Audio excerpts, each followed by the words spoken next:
All right, on the job here in Madison, Georgia.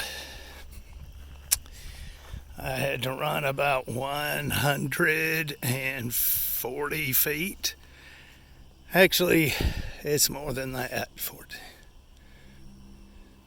Probably when it's done, about 170. Had to tie into a line here. This line goes into the septic tank, wise into it.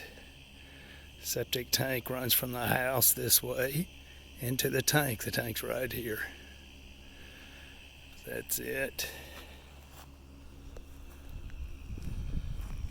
This line here shoots up this way, and there's a hookup for a camper. And so I hooked the barn in right here. Woo, anyway, that's it. When it's done, I will have used about 180 feet of pipe. And that little 1025R, no trouble. Perfect for it. So that's it. Sewer line. It's actually a septic line, but it's so long we'll call it a sewer line.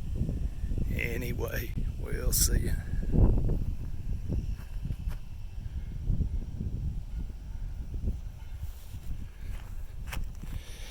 I dug that ditch that you see. That's 10, 20, 30, 40, 50, 60, 70, 80, 90, 100. We'll say that's about 120 feet. And I don't know, it probably took me about 4 hours. Yeah, probably about 4 hours of digging. I mean, it's kind of slow, but it's okay. Did the 1025R did super good. Anyway, that's it. That's tough by yourself. We'll see you.